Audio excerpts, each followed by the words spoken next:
rin po, sir. There was a ballot that was rejected first. Live mula sa GMA Network Center, ito ang 24 Oras. Magandang gabi po, Luzon, Visayas at Mindanao. Biglang may sumabog sa gitna ng pagkakabit ng LPG tank sa isang tindahan sa Taytay, Rizal. Mabilis na nagliyab ang tindahan habang nagkalapnos ang isang mag-ina at isa pa nilang kaanak na nasa loob. Iniimbestigahan na po ng Bureau of Fire Protection ng insidente na nakuhanan ng CCTV. Panoorin sa pagtutok ni Nico Wahe. Tila may inaayos ang dalawang lalaking ito sa isang tindahan sa Barangay San Juan, Taytay, Rizal nang biglang may umusok at malakas na pagsabog. Mabilis na nagliyab ang tindahan, kaya dali-daling lumabas ang mga nasa loob.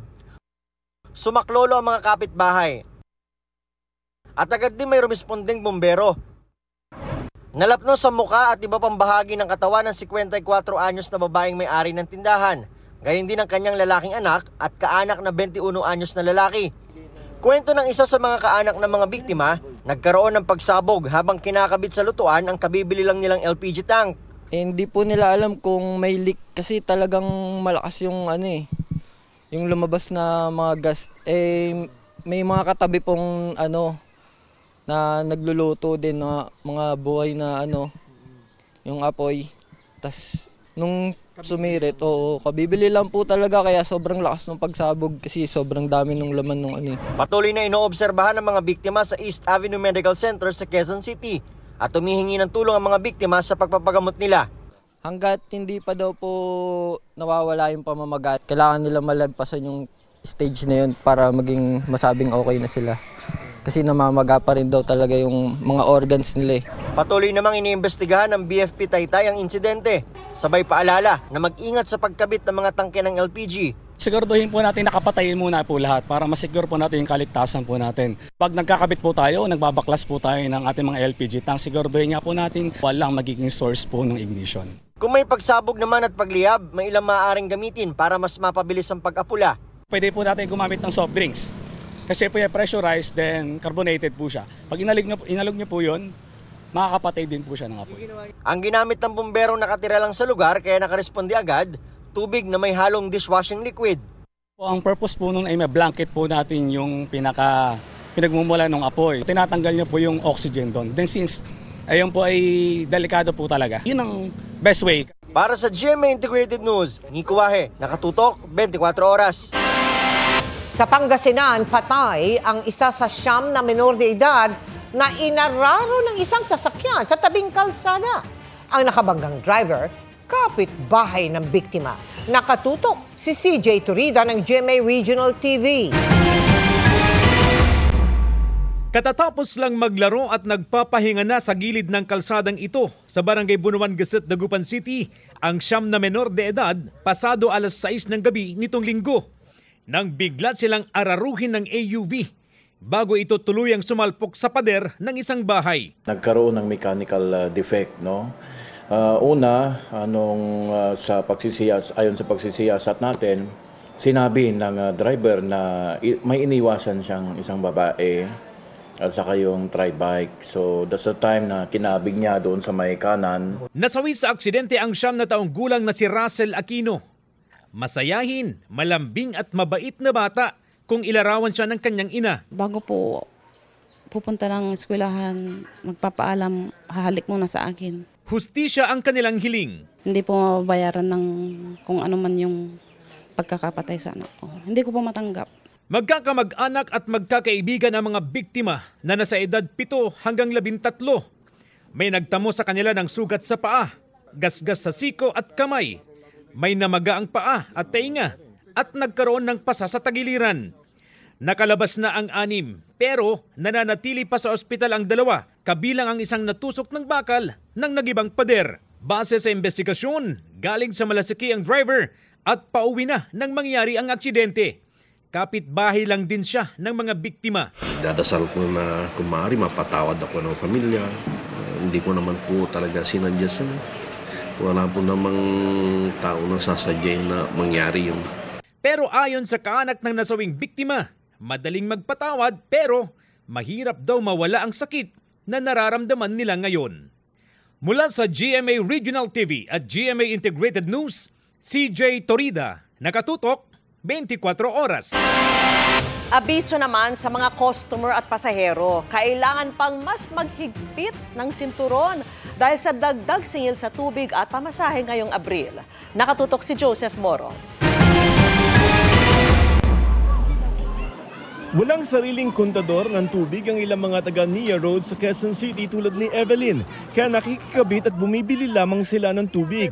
Ang isang kubiko niya bigay sa amin 100. Noong isang buwan, nasa 6,000 piso ang binayaran niya. Kaya para makatipid kahit papano, isang labahan na lamang daw kada buwan ang ginagawa nila ng kanyang anak. Gaya ni Evelyn, araw-araw ding bumibili ng tubig si Adrian. Ngayong araw, 35 pesos ang ginastos niya para pang-inom, panlaba at panligo na ng kanilang pamilya. Pero nag-aalala sina Evelyn at Adrian na magmahal ang singil sa kanila ng binibilhan ng tubig. Simula kasi ngayong araw ang dagdag singil ng Manila Water dahil sa foreign currency adjustment o dagdag na gastos ng Manila Water sa operasyon dahil sa pagtaas ng dolyar na ipinapasa naman sa mga customer nito. Ewan ko lang kung pagtaas-taasan ulit kami. 4 centavos per cubic meter ang average na dagdag sa bill. Katumbas ito ng dagdag na 21 centavos sa bill para sa mga residential customer na kumukonsumo ng abot 10 cubic meter. Sabi naman na nagtitingin ng tubig, titingnan muna niya kung malaki ang madadagdag sa bill niya bago magdesisyon kung magtataas din ng singil. Inalmahan yan ng grupong bayan at ilang consumer na aking nakausap. Sa isang magpapamilya, magkakasama, malaki po yung dagdag po noon. Hirap na po kami sa pagbabudget dahil kami ay hindi naman po regular na may trabaho. Pero hindi lamang singil ng tubig ang tataas ngayong Abril dahil magsisimula naman bukas ang fare hike sa LRT Line 1 na 5 hanggang 10 piso. Wala namang inanunsyong dagdag sa MRT 3 at LRT 2. Habang nakabinbin pa rin naman ang 2 pisong hiling na provisional increase ng mga jeepney. Sa mga motorista, pabigat din sa bulsa naman ang big time na oil price hike na lampas piso kada litro sa gasolina, diesel at kerosene. Para sa GMA Integrated News, Joseph Morong, nakatutok 24 oras. Para may panggastos sa kanyang kaarawan, nagbenta ang isang lalaki ng isang text blast machine na nakuha umano niya sa dating gwardiya ng Pogo. Illegal, lalo't ginagamit sa online scam ang ganyang makina kaya arestado na siya. Nakatutok si June Veneracion. Napurnada ang plano sana ng isang ito para sa kanyang kaarawan. Nahuli kasi siya ng PNP Anti-Cybercrime Group na nagbebenta umano ng text blast machine na ginagamit sa scamming activities. Section 4A5, misuse of device. Ayon sa kanya ay sana yung pera na gagamitin niya ay pang-birthday niya. And sa kasamaang palad ay napunta po siya dito sa ating opisina. Ang text blaster na nabili niya sa halagang 5,000 pesos ay inalok niya online sa halagang 10,000 pesos. Mula raw sa isang dating gwardiya ng Pogo na bili ng suspect ang illegal na gamit. Ayon sa investigasyon ng mga operatiba natin ay napag-alaman natin na nung isinara na yung mga Pogo na ito ay kumuha ng mga devices or mga gamit doon yung mga nagtatrabaho. Sinuri ng mga taga-National Telecommunications Commission ang text blaster. Gumagana raw ito at kayang magpadala sabay-sabay ng libu-libong text message. Naharap ang suspect sa reklamong paglabag sa Radio Control Act, kaugnay ng Cybercrime Prevention Act. Wala po akong gusto sabihin sa gagawin lang po akong sasalita. Para sa GMA Integrated News, June Veneracion, nakatutok 24 oras. Ang Rodrigo Roa Duterte.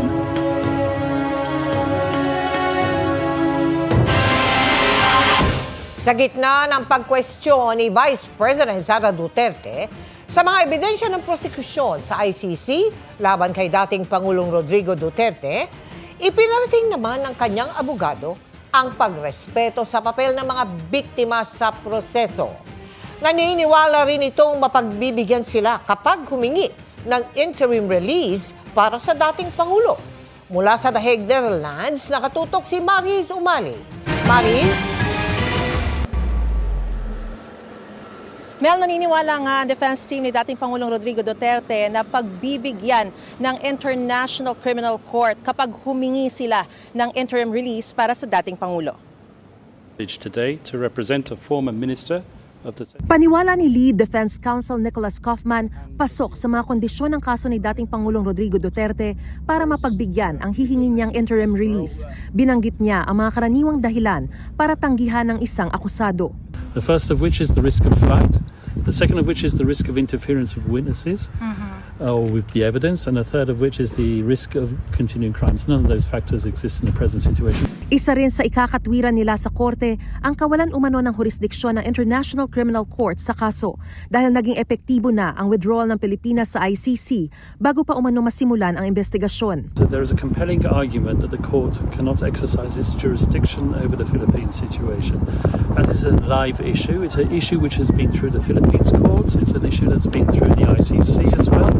It is a compelling argument. Sinisikap naming kunan ng pahayagang prosekusyon kaugnay nito, pero dati nang sinabi ng ICC na pasok pa rin sa kanilang jurisdiksyon ng mga krimeng naganap bago kumalas ang Pilipinas sa Rome Statute. So the court's jurisprudence has already indicated that the ICC retains jurisdiction even after the withdrawal of a state, but only for the crimes that are allegedly were committed during the period when the state was a state party to the ICC Rome Statute.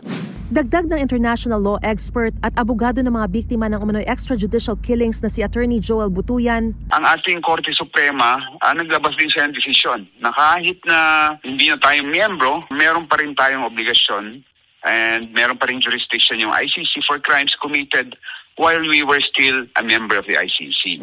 Nagsumite ang prosekusyon sa ICC Pretrial Chamber ng 181 ebidensya bilang suporta sa asuntong crimes against humanity o murder.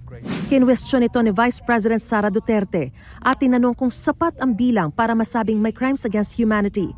Para naman kay Kaufman, the victims have a role in the process. We have to respect that role, and we hope that everyone will respect that role.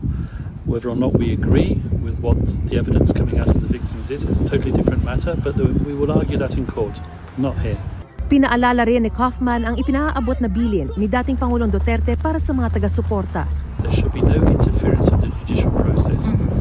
The politics is one issue. There should be full respect for all participants in that process, the prosecution, the defense, and the victims' counsel who will make their submissions in due course. No one should interfere with that process.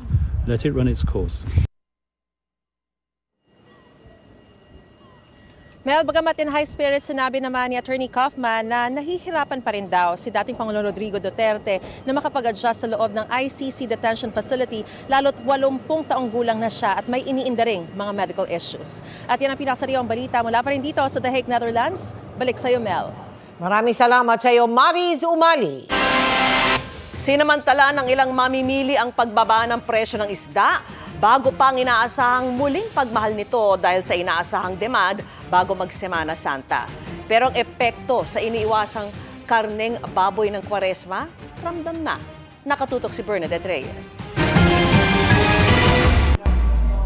Karaniwang nagmamahal ang isda habang papalapit ang Semana Santa dahil sa mga iiwas sa karne. Pero hindi pa yan ramdam sa mga palengke at nagmura pa nga ngayong araw. Kaya namili na si Esma ng kaya niyang iimbak sa bahay. Bibili ako ng mas maaga para mas makasave ako. Ngayon ang pinakamura galunggong. Ewan ko lang sa susunod. Baka next week, baka tataas. Sa Litex Market sa Quezon City, 140 pesos ang kilo ng galunggong. Mas mura sa latest monitoring ng Agri Department na 280 hanggang 350 pesos kada kilo. Pag mababa po yung kuha nila sa fish pork, mababa din po yung benta namin. May portion pa pero mas marami ang sariwa ngayon. Nagmura rin ang isda sa Marikina Public Market. Nung nakaraan po, 380 po, 360. Ngayon po, 240 na lang. Ibig sabihin po no ma'am, dumagsa yung huli po. Nung nakaraan po kasi wala po talagang huli. Gawa ng yung malaki ang buwan, yung malamig. Obserbasyon ng mga suki ng isda, ngayon lang yan at magmamahal na sa mga susunod na araw. Ganun ang nagiging trend. Kapag Holy Week, minsan 1.5, 2 times ang presyo ng ng mga seafood, mas maaga sana makapamili. Yun ang inaano na namin. Anticipate before yung Holy Week talaga, which is talaga nagpipik yung high price. Ang inaasang pagmura naman ng mga baboy na iniiwasan ng ilan pag Kwaresma, nagsimula na. 380 hanggang 450 pesos na lang ang kilo ng liempo, na dati ay umaabot sa 470 pesos. Nananatili naman sa 320 hanggang 420 pesos ang kilo ng kasim. Siguro po bababa pa kasi bumaba na po siya ng 5 pesos eh. Sana masundan pa para mas marami pang hindi mahirapan yung mga tao. Dito sa Marikina Public Market, depende sa pwesto, may mga nakakasunod na rin sa maximum SRP sa baboy. 350 pesos sa kada kilo ng kasim o pigi, 380 pesos naman sa liempo. Pero may ilang hindi pa rin makasunod tulad ni Federito na retailer sa Litex Market. Dapat bumaba yun. Tumaas na naman, 2 araw. tig-5 piso na naman. Ayon sa DA, nasa 30% ng mga retailers sa Metro Manila ang nakakasunod ngayon sa maximum SRP. Para sa GMA Integrated News, Bernadette Reyes, nakatutok 24 oras. Hello mga kapuso! I'm back! Time out muna sa drama at iyakan ang stars ng ilan sa paborito ninyong Kapuso series dahil nagpasaya sila ng fans sa isang mall show sa Manila. At nag-share din sila ng mga aabangan ng mga mananood. Makichika kay Aubrey Carampel. Kung seryoso at palaban sa kanilang mga karakter sa GMA Prime series na Slay. Kabaliktaran ang nakita ng fans sa bigay-todong production numbers ng lead cast na sina Julian San Jose, Mikey Quintos, Isabel Ortega, Royce Cabrera at Derek Monasterio. Hindi naman nakadalo ang kanilang Slay co-star na si Gabby Garcia na host ng PBB Celebrity Collab Edition. Pero tinanong namin yung crowd sino yung pinagsususpetsahan nilang suspect ngayon sa show, sa pagsubaybay nila. Si Gabby sagot nila. Si Gabby! Kasama ng Slay cast sa mall show sa Maynila ang bida ng mga serye sa Afternoon Prime. Gaya nina Sofia Pablo at Allen Ansay ng Prinsesa ng City Jail. Puno raw ng emosyon ang episodes nila this week at may mangyayari sa kwento. Makukulong na ako for the first time. Tapos si Miss Beauty makukulong ulit. Tapos may mga mawawala. Full support din sila sa co-star na si Will Ashley na isa sa housemates ng bahay ni Kuya. Sakali raw na makalabas si Will sa PBB house, pwede naman daw siyang bumalik sa Prinsesa ng City Jail. Welcome na welcome siya. Open yung harap na. Nakisaya rin sa mall show ang Mommy Dearest stars na sina Katrina Halili, Shane Sava at Dion Ignacio. Sinisigurado po namin na mas marami pa pong darating na mga twist na ikatutuwa po nila and magugulat sila. May papasok ding bagong karakter na gagampanan ni Rocco Nasino. Babalik din daw ang karakter niya sa Lolong Pangil ng Maynila na parehong kontrabida. Nag-e-enjoy ako. Sarap. At mahirap Mahirap pala. Akala ko, ay pinaglaruan lang pala nila. Talagang dapat binubuhay mo. Di rin nagpahuli ang binibining Marikit stars na habang tumatagal daw ang pagsasama sa set, ay nagiging close na sila. Ito nga at may request pa si Kevin. Hopefully we can hang out more. Kaya naman nagpaplano na raw sila ng summer hiking na malapit naman sa kanilang taping location. Gusto namin yung hindi na pasok dahil sa nagtatrabaho lang kami. Gagawin namin yun dahil gusto namin huminga. Sa Tanay din. Masunggi. Yeah, sana. Aubrey Carampel, updated sa Showbiz Happenings.